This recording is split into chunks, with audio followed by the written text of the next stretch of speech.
Renungan Harian Katolik, Rabu, 13 Agustus 2025.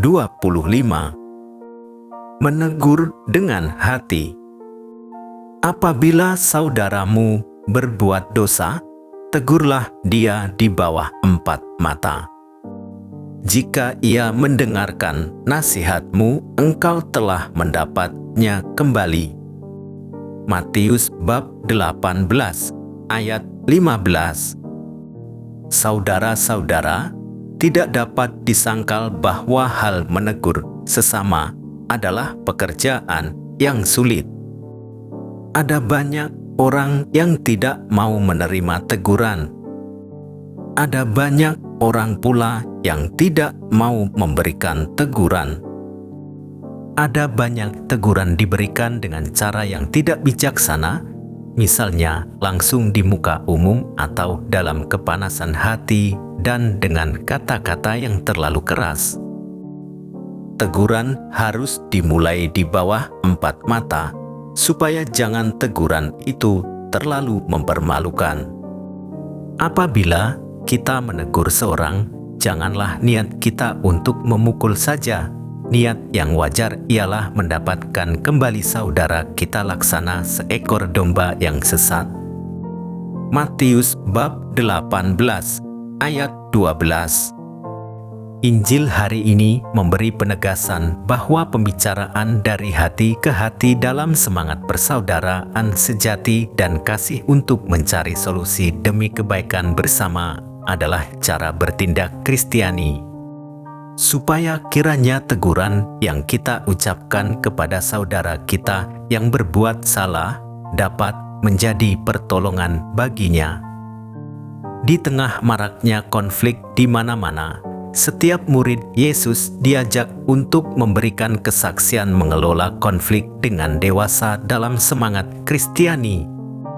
Kita diajak untuk mengembangkan kebersamaan yang semakin bermutu, yang dilandasi dialog penuh cinta kasih dan persaudaraan.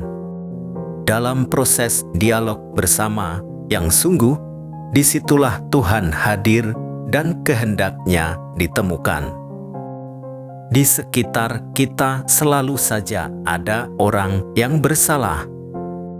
Kita dapat saja mendiamkan dan membiarkan kesalahannya, atau kita dapat memarahinya karena kita kesal, karena kita benci, karena kita kecewa melihat tindakannya, atau karena kita punya kasih, kita mau menegurnya. Dalam menegur seseorang, hendaklah kita menegur dengan hati yang tulus dan keinginan untuk membuat hidup orang lain menjadi lebih baik. Dalam menegur seseorang, hendaklah kita punya hati yang terbuka dan mau mendengar. Karena apa yang dialami oleh orang lain, apa yang menjadi latar belakang dia melakukan sesuatu, tidak selalu kita ketahui. Seringkali terjadi kita menjadi paham dan maklum atas apa yang dia lakukan setelah kita juga mendengar dan melihat dari kacamata orang tersebut. Seseorang yang dapat menegur dan membimbing orang lain untuk menyadari kesalahannya akan tercatat namanya di surga. Aku berkata kepadamu, sesungguhnya apa yang kamu ikat di dunia ini akan terikat di surga, dan apa yang kamu lepaskan di dunia ini akan terlepas di surga. Di sini sangat jelas Yesus berbicara mengenai menasihati dan surga, artinya bahwa orang yang dapat membimbing orang lain sehingga melepaskan segala ikatannya, maka namanya akan tercatat di surga. Oleh karena itu, betapa mulianya bila kita menegur seseorang dengan hati. Betapa mulianya bila kita memberikan kesempatan bagi seseorang yang telah hidup dalam kesalahan kembali ke jalan yang benar. Karena dengan nasihat kita, karena bimbingan kita, karena hati yang penuh kasih yang telah kita berikan, hidupnya berubah, berarti kita telah mendapatkan mahkota dari Allah.